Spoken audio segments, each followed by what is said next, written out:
emang gue nggak tahu trek, gue nggak tahu Surya Kencana ke kiri atau ke kanan. Gue ibaratnya nih gue ngikutin nih dua orang mapala ini. Karena emang gue salah juga kan, gue naik gunung pakai boxer, bener-bener rasain yang namanya mau tewas. Gue kalau nggak disemangatin sama tuh bocah mapala, sama teman-teman gue tuh yang 3 orang, anak-anak Sumong.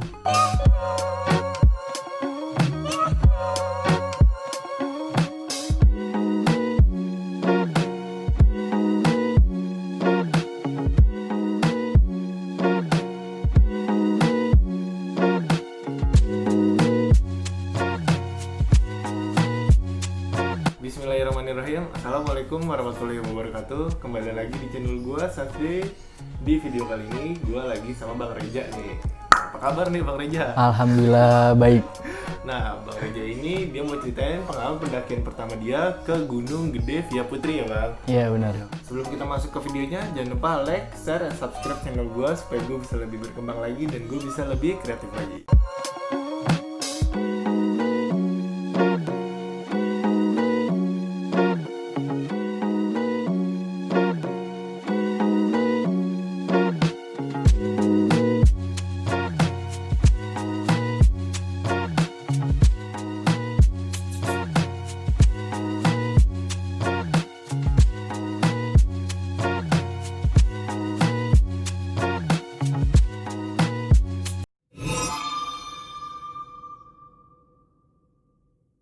Jadi gue mau ceritain pendakian gue pertama kali ke Gunung Gede Via Putri. Gue berangkat jadi berempat sama teman-teman gue dari tim Sumong Adventure. Singkat cerita aja nih langsung ya.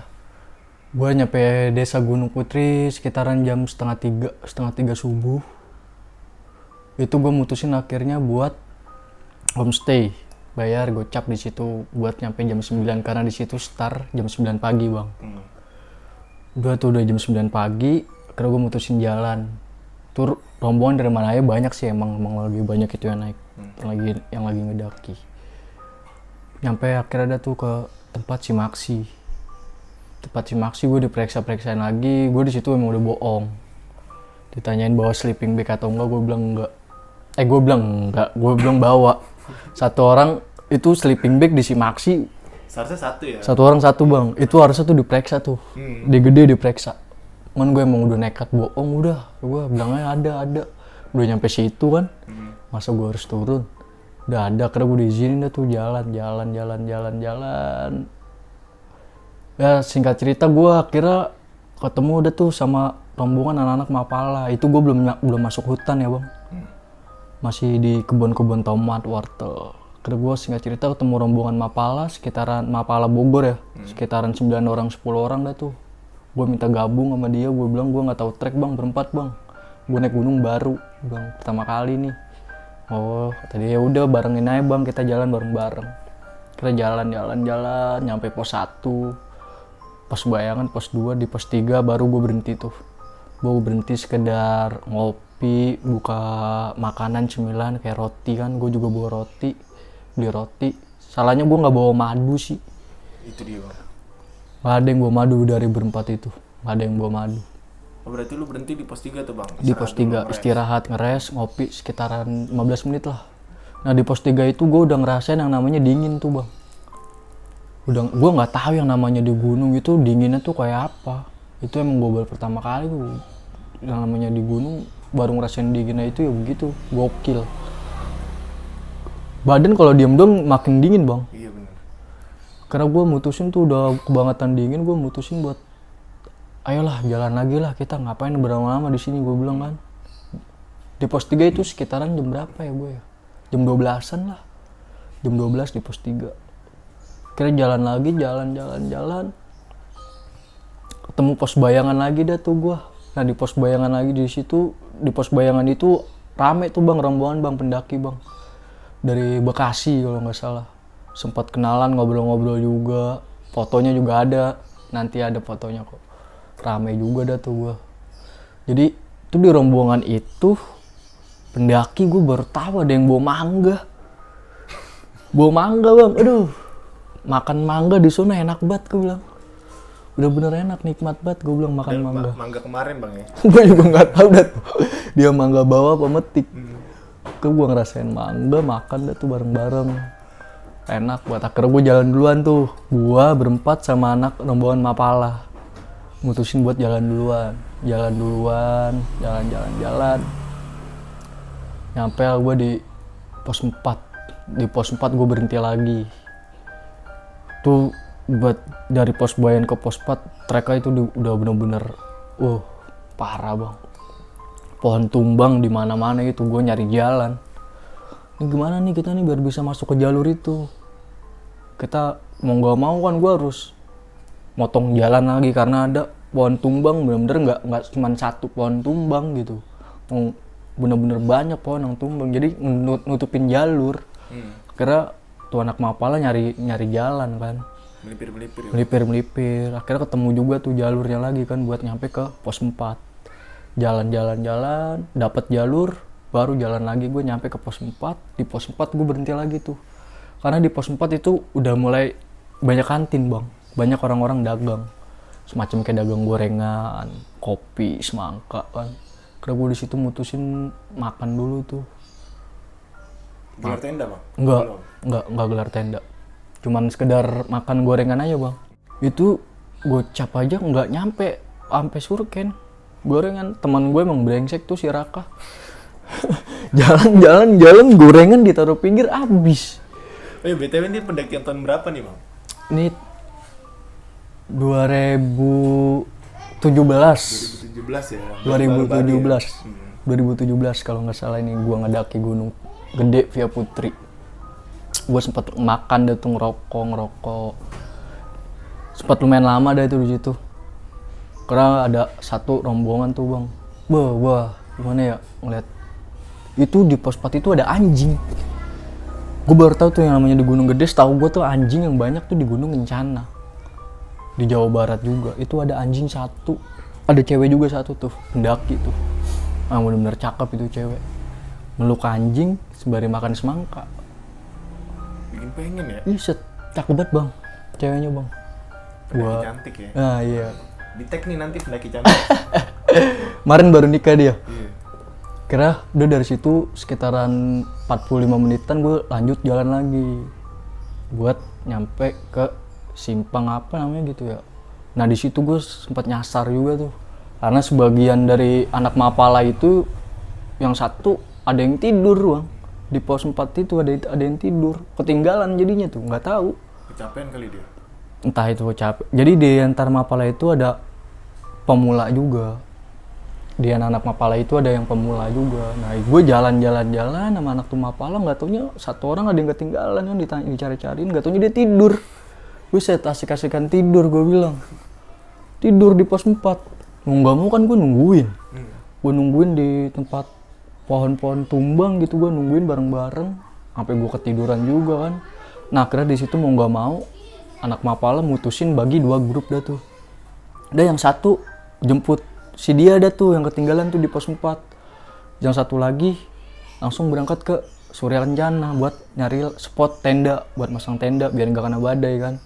Nyari spot. Akhirnya gue berempat mutusin buat ngikut rombongan 3 orang kalau nggak 2 orang dah tuh gue sama anak Mapala tuh. Jalan tuh buat buat duluan ke Surya Kencana buat masang tenda duluan. Nah salahnya di situ anak Mapala itu udah ngotot. Jadi jalur kebagi 2 gitu bang. Di tanjakan begitu, cuman ada 2 jalur gitu. Itu sebelum Surken ya? Nah sebelum Surken, sebelum pintu masuk Surken.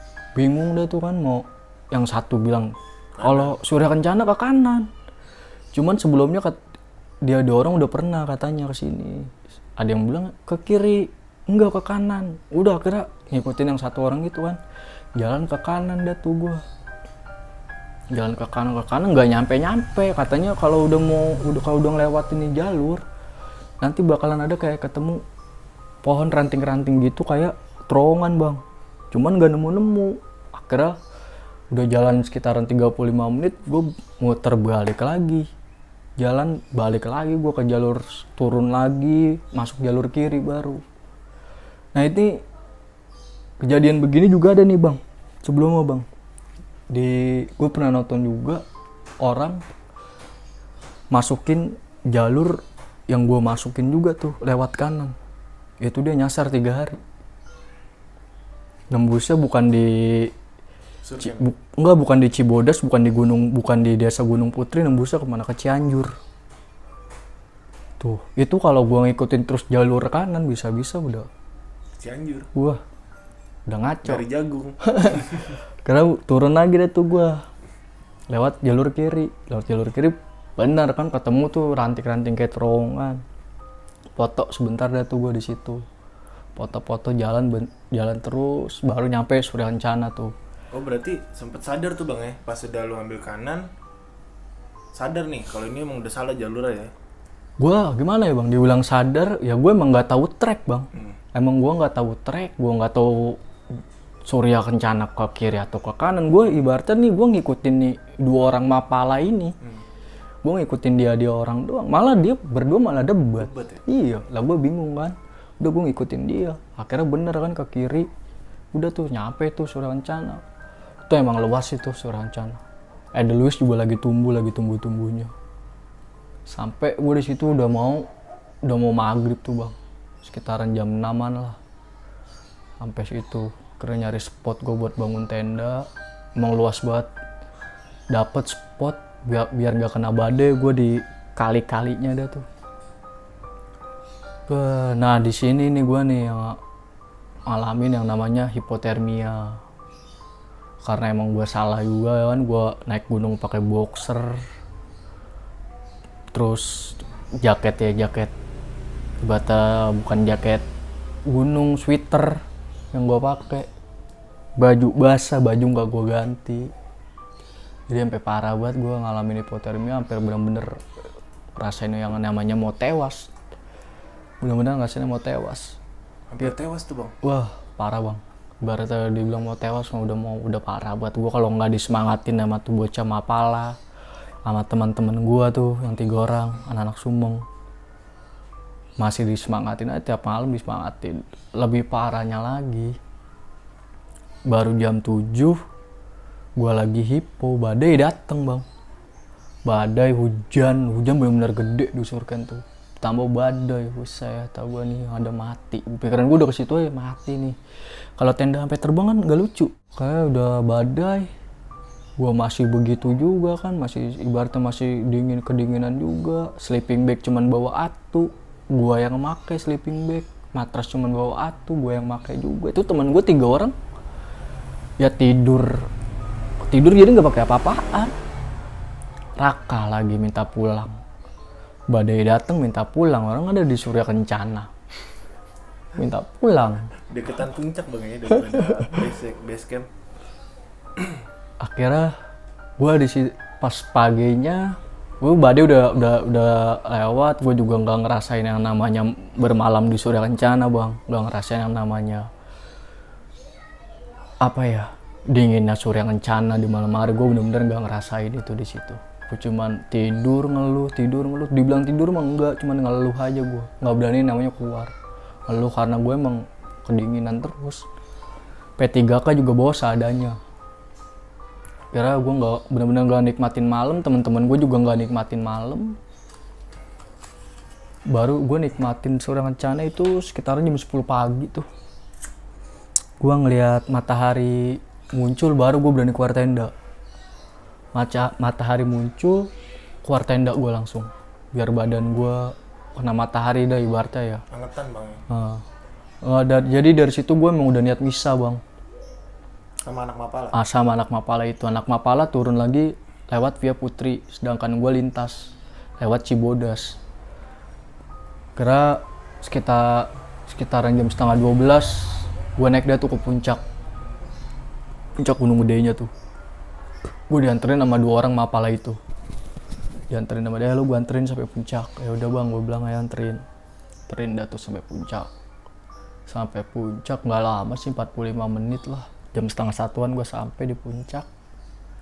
Salahnya juga di puncak terlalu lama. Kira di puncak terlalu lama, gue turun sampai, singkat cerita gue turun sampai kandang badak itu jam 3-an. di kandang badak. Jam 3 sore udah nyampe kandang badak tuh bang ya? Iya, karena gue turun berempat-empatan doang bang.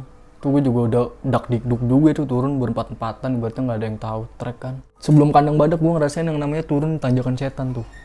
Itu pakai plembing, pakai tali. Bagus nggak ada yang kenapa-kenapa ya, gue berempat-empatan.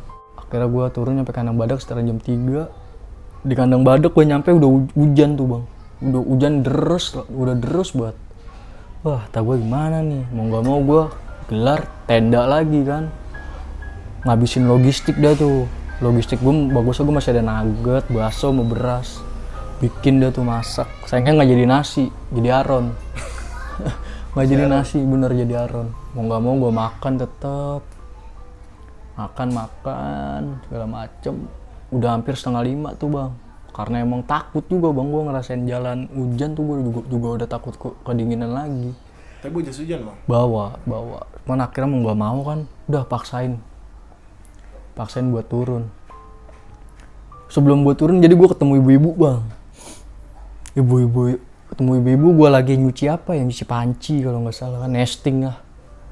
Dek berapa orang dek? 4 orang bu. Dari mana? Dari Jakarta. Oh lewat mana? Lewat Putri. Oh lintas ya? Iya lintas bu. Terus sekarang ini mau kemana? Mau turun gue bilang. Gue nggak nanya dia mau kemana, mau turun atau kemana kan. Begonya gue berempat emang nggak ada yang mikirin nih gue di jalur turun bakal ketemu orang apa enggak nih, bakal ketemu barengan apa enggak. Begonya gue nggak ada yang mikirin ke situ. Karena gue tetap jalan tuh berempat-empatan. Bilang center dong kata gue. Bang center HP pada mati semuanya ya kata gue. Mau gimana kan udah kata gue jalan. Gue sepanjang perjalanan diguyur hujan terus bang. Guyur hujan bener-bener deres hujan. Jalan terus, jalan. Itu udah gelap dong, jam 5 Udah ya? gelap bang, udah gelap jalan. Nah gue baru ketemu pendaki yang mau naik itu sekitaran jam 7. Itu baru ketemu pendaki rombongan mau naik ke puncak itu jam 7. Karena gue coba ngobrol tuh sama pendaki yang mau naik tuh bang. Gue jelasin keadaan gue berempat begini dah, bang gue begini bang, gue gak punya senter. Gue mau minjem bang, boleh gak senter? Nanti balikinnya kita bisa tukeran nomor WhatsApp atau minta Instagram kan. Gak dikasih bang, gak dikasih. Gue baru tahu tuh pendaki begitu tuh ya, baru tahu gue. Tanya, nu bang di bawah ada lagi kok rombongan yang mau naik. Oh yaudah bang, makasih banyak bang. Gue tetap jalan. Udah gue jalan lagi, jalan sedikit udah 7:30. Ternyata emang bener, jam 8-an gue ketemu lagi sama pendaki itu rombongan juga tuh yang mau naik. Minta juga gue kan, tapi sih ini gue jelasin lagi kondisi gue berempat begini nih, gue mau turun gak punya penerangan, boleh gak gue minjem senter begini gak dikasih. Akhirnya gue minta air dah tuh, gue bilang yaudah kak kalau emang saya gak dikasih minjem senter, saya minta air aja dah seliter buat saya turun berempat, soalnya gak ada air, udah habis kan. Logistik gue juga udah habis bang. Karena udah gue turun bawa air doang tuh tanpa penerangan bang. Bener-bener tanpa penerangan. Di hutan jam 8 malam tanpa penerangan, lu bisa bayangin gak? Kan suara, ibaratnya suara-suara aneh lah, banyak banget pasti kan. Itu bukan suara-suara aneh sih bang, gesek-gesekan pohon. Nah, cuma karena kita udah kesugesti aja. tetep ayo nano bang. Udah bener-bener iya. Parno. Udah bener-bener parno. Gue sepanjang jalan Ipai bilang, bang jangan lupa baca sholawatan. Iya Pai gitu loh. Jadi gue itu ada tuh bang, kalau kita naik via Cibodas itu ketemu salah satu pos, emang bener-bener serem banget bang, bener-bener serem. Gue nggak tahu itu pos namanya apa, pokoknya pas gue turun gue ngelewatin itu posnya datar, jadi kayak udah diaspal, kayak ada meja sama bangku udah di semen. Paling kayak yang saung ya bentuknya. Nah, ya pokoknya ada meja bangku udah di semen tuh bang. Itu gue ngelewatin situ. Buset, gue bilang ini serem banget kata gue pos. Bilang jangan ada yang berhenti Pak, jalan terus. Jalan terus gitu, gue posisi udah jam 8 lewat, jam 8 malam lewat. Jalan terus. Jalan. Mau ketemu sebelum gue lewatin apa ya? Jembatan yang runtuh tuh. Pokoknya gue masih di atas. bawahnya tuh udah jembatan runtuh-runtuh tuh. Udah di situ gue berhenti tuh, sempat berhenti pada tuh sama rombongan gue. Ini gimana nih, gue bilang. Kita mau jalan terus, gue bilang. Gue juga udah nggak mau, maksud gue bang, gue udah nggak mau sehari lagi gue udah di sini, gue udah nggak mau, gue bilang. Gue nyampe Jakarta nih malam, gue bilang. Gak mau lagi ada di sini. Terus Ipai bilang, bang, kalau nggak ada orang juga, kita mau nggak mau ngecamp lagi di sini. Gitu gue ngecamp, kalau emang nggak ada orang gue ngecamp di hutan tuh bang. Tempat yang gak seharusnya dibolehin buat ngecamp. Cuman mau gak mau ya kan. Terus gue coba jalan sebentar, Ipai meriwitin dah tuh. Ada kan keril, ada periwitannya tuh. Ipai meriwitin kan. Prit, ada yang bales. Ada yang bales kan dari bawah. Wah, gue bilang, Pai, ini ada orang nih di bawah nih. Ya bang, bener bang, ada orang di bawah nih. Akhirnya dari bawah itu masih center bang. Gini-giniin ke atas. Wah, gue bilang bener Pai, ada orang Pai, samperin. Gue samperin. Nggak taunya itu ibu-ibu yang tadi, yang ketemu di kandang badak sama gue. Nyuci piring ya? Nah, iya. Itu ibu-ibu sekitar umur 50-an lebih lah bang. Itu sama suaminya. Suaminya 60-an lebih lah. Pendaki lawas emang dia. Gue akuin pendaki lawas. Akhirnya gue samperin. Gue minta tolong, Bu, ibu mau turun apa naik? Ibu mau turun. Oh Bu, bareng Bu, saya nggak punya penerangan segala macam gini. Itu patu gue juga udah jebol bang. Gue jalan udah nggak pakai apa-apaan. Kaki doang jadinya alas gue. Kira, ya udah kamu istirahat dulu. Gue disuruh istirahat dulu tuh, gue dikasih makanan sama dia di Tusaung. Terus kata ibu, nanti kita lewatin jembatan runtuh nih ya. Oh iya Bu, istirahat dulu Bu, kalau bisa Bu, sebentar Bu, saya baru sampai juga. Ya udah kamu istirahat dulu 15 menit ya. Ya udah istirahat 15 menit. 15 menit gue jalan lagi tuh, bener kan lewat jembatan runtuh. Itu kalau gue nggak ketemu tuh ibu-ibu bang, lewat jembatan itu, waduh, jatuh aja udah ke jurang bang. Emang jembatannya runtuh begitu. Karena lewat, tuh dibikin barisan dah tuh baru, dipimpin sama ibunya, paling depan, di belakangnya suaminya, pakai senter kan. Bener aja jembatannya bener-bener bolong-bolongnya nggak kecil, gede, badannya aja mau masuk, jatuh ke bawah tuh jembatannya. Gokilnya lagi, ibu-ibunya pernah cerita, bukan pernah cerita di situ juga. Jadi dia pernah naik gunung gede, nggak cuma sekali, 2 kali atau 3 kali ya bang, udah sering berkali-kali karena dia emang di situ, rumahnya di Bogor. Cerita di jembatan itu juga, ini dulu ibu pernah di sini nih dia. Ibu jalan pulang berdua juga sama bapak, naik gunung gede juga, lagi di saung juga. Terus ada yang minta tolong sama ibu di jembatan, tolong, terus suara cewek. Ibu samperin, nggak ada orang. Gokil, berani banget ya. Tuh gue nih orang ceritanya kok di sini, gue bilang. Udahlah, gue nggak peduli juga lah bang ya, gue cepetin aja terus jalan kan. Udah gue pengen cepet sampai rumah, gue bilang coba cepetin terus jalan. Kira gue sampai lah tuh gue di inian bang, Curug Cipanas, yang pokoknya air terjunnya tuh panas bang. Itu sekitaran setengah 10 jam 10-an tuh, jam 10 malam. Nggak taunya di Cipanas, di Curug itu ada orang juga yang nggak berani turun. Itu bukan pendaki, ibaratnya dia mau ke Curug doang, cewek sama cowok. Udah tau gue ada orang lagi, gila gue bilang. Ngapain bang, kata gue kejebak bang, nggak berani turun. Buset, kata gue, lu bang ayo bang, bareng gue bilang. Kesian juga gue bilang kalau nggak ketemu gue orang. Di situ dia parah ya di situ kan.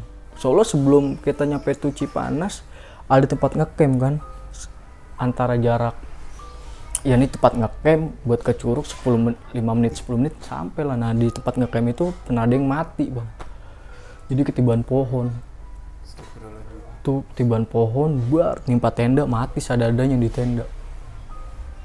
Pernah di situ kejadian serem tuh, gue juga kaget nemuin tuh dia berdua. Lah tau gue ada orang teriak bang, bareng. Kata gue gak cuman gue doang, gue bilang nih yang ngapes di sini. Lalu dia tuh bareng turun bareng. Nyampe tuh gue nggak tahu dah kalau via Cibodas pos berapanya dia tuh ya, yang gue lewatin ya? Iya, yang gue istirahatin tuh. Soalnya gue sempat istirahat tuh. sama ibu-ibu itu, istirahat dulu, break akhirnya kan tuh break, suaminya ganti baju dulu soalnya udah banyak banget pacet bang di badan suaminya, cuman didiemin sama suaminya, nanti aja pas di base camp ini ya udah kata gue. Karena nyampe udah di pos, suaminya udah ganti baju, rokok sebatang, jalan lagi. Ibu-ibunya bilang lagi, awas bebe di sini ya, biasanya sering ada babi nih, babi hutan nih. Babi hutan kan nggak ngeliat bang, asal nyeruduk aja. Karena nggak bagusnya nggak ketemu tuh gue yang namanya babi kan, jalan terus sampai pos Simaksi Cibodas jam 11-an gue. Sebelum nyampe pos Simaksi Cibodas, gue buang sampah dulu tuh, sampah yang gue bawa dari Suruken tuh, gue buang-buangin. Udah di pos Simaksi gue minum air, teh hangat lah, gue semuanya lah, duit gue jajanin lah. Gue ngerasain anjir, gue nggak punya air, nggak punya makanan. Dibilang kapok ya, gue kapok. Nyampe rumah ya gue mau lagi naik gunung lagi, nagih, benar-benar nagih. Ya gitulah cerita gue. Nah, jadi kalau misalnya buat pendaki-pendaki pemula nih bang, emang harus di-prepare banget ya bang ya? Harus benar-benar di-preparein dah. Karena beda bang, naik gunung sama pergi jalan-jalan yang lain itu beda lah. Ibaratnya lu naik gunung, lu harus punya mental, ibaratnya kan, lu harus punya keberanian juga lah. Ibaratnya lu ngejelajahin hutan, lu salah dikit aja lu bisa, resikonya tuh udah gede. Entah itu nyasar atau entah lu nyebur ke jurang, udah hipotermia ya lu bisa mati. Gitu bang. Nah buat temen-temen nih, kalau misalnya kalian ada komentar atau masukan, atau ada yang mau berbagi cerita nih kayak Bang Reja di channel gua, kalian langsung aja tulis di kolom komentar atau langsung DM IG gua Sansday. Dan kalau misalnya kalian juga mau ngobrol-ngobrol nih sama Bang Reja Jarot, nanti dari nomor teleponnya sama nomor WA sama IG nanti juga dicantumin di deskripsi ya. Dan jangan lupa like, share, dan subscribe channel gue supaya gue bisa lebih berkembang lagi dan gue bisa lebih kreatif lagi. Terima kasih. Wassalamualaikum.